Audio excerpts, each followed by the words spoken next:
Yo, what is going on, everyone? Welcome back to another video. Today we're going to be doing our monthly mousepad roundup. I'll try to make this a more monthly thing where I'll be taking a bunch of mousepads that I've received that I can't make full videos on and dropping them here, giving my impressions and thoughts of all of them. So first we're going to start with this month. This will be the third mousepad roundup I've done so far. So let's get started.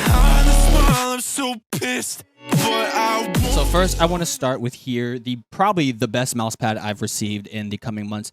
This is the Sprint Gaming Gear Beta Glass Pad. This is using the same glass surface as the Super Glide, but it's using the dots on the bottom like the Skypad. The surface of it is really smooth to the touch, but like the Skypad, you will need a sleeve. This isn't like the Super Glide, you can probably get away without a sleeve. It's very, very, very sensitive to sweat, similar to, like I said, the Skypad, similar to anything that's a glass pad. But overall, it's a really good mouse pad. I think it's $50, $47.50 with code Stubby. This isn't me saying it's a good pad to get paid. It's me saying it's a good pad because it's a good pad. I don't really see there being a better value glass pad on the market outside of this one here because it's the cheapest one. It's the best one if you live in America. I do have to iterate that, is that if you do not live in America, it is probably cheaper to get something like a Skypad or get something like a Super Glide, where the international shipping isn't as much. Sprint Gaming Gear is an American/Canadian company, and the shipping for these products internationally, I've seen it go up to like $150 just to ship this. So we're paying $200 for something you could probably get cheaper. Next, we're going to go on to the Wraith Blade Y.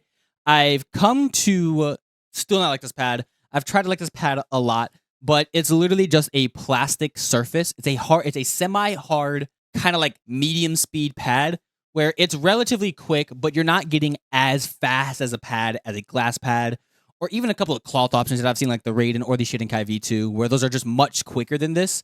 This is still relatively fast though, so I'm not going to say it's a slow mouse pad. It's not even a medium speed, but it is a relatively quicker pad. Like I just said, this is a semi-hard pad. This is using the same rubber base as pads like the GameSense Radar or most cheaper cloth pads like the Spire pads or stuff like that. It's using the exact same rubber base as that, but it's using a hard plastic surface that you can't really scratch, and there's a slight texture too.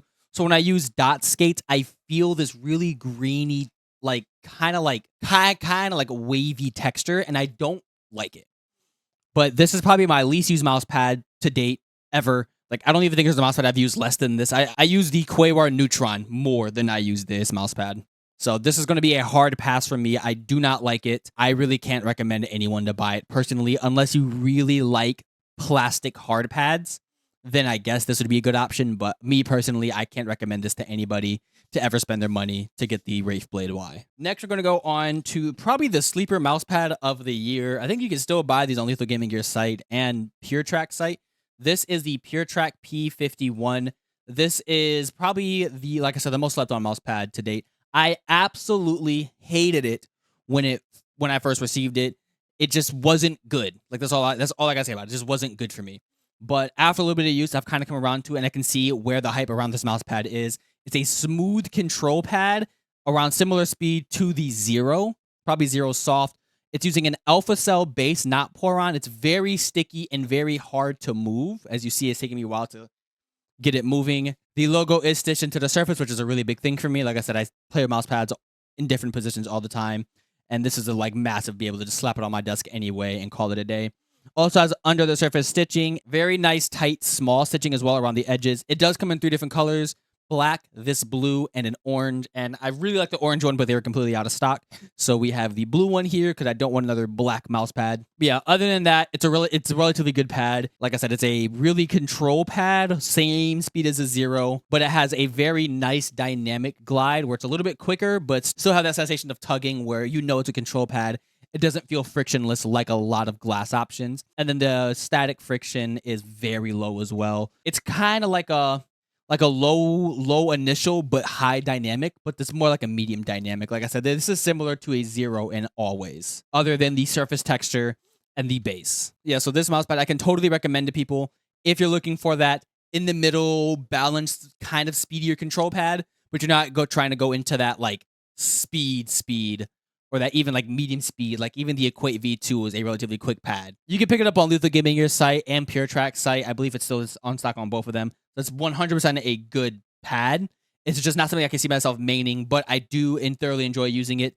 There's one thing I have to say before I go to the next pad is that it is like a memory foam type of surface. So dots are not pleasurable on this at all. That's probably why I wasn't having fun on the mousepad, because I am a dot aficionado. I have dots on literally everything.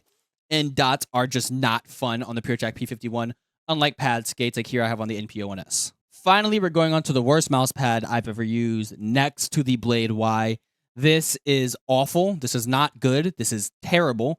And if you are able to pick one up, don't. This is the Pulsar ES-1 Bruce Lee edition. This is the limited edition Bruce Lee one that they had. And I picked one up from Lethal Gaming Gear as well. It's just not good. I don't want to stay on this mouse pad for too long because I thoroughly disenjoy it. This is using a semi under the surface. It's kind of like 0.2 millimeters under the surface. I wouldn't even call it under the surface. It's 3 millimeters, says it on the front. It also uses the same alpha cell technology that the P-51 has. It's just something about the surface. It's like a lightly textured surface, similar to the Lethal Gaming Gear Mercury, but its dynamic glide is awful. This is supposed to be a medium speed hybrid pad, but it's not. This is slower than a used GSR, it feels. And if you're buying this mouse pad because you want a medium speed mouse pad, you're not getting that. This just feels awful. The dynamic glide feels really bad. And if you want something this slow, get it totally. It's really good for a control pad.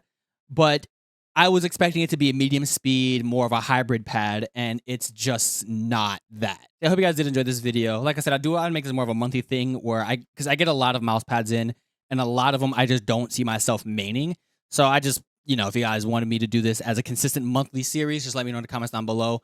Leave a like if you did enjoy this video. Subscribe if you want to see more like this.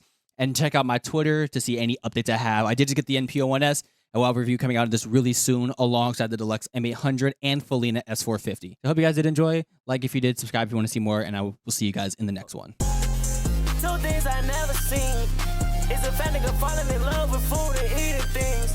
That nigga be walking around with fries and chips and onion rings. He be eating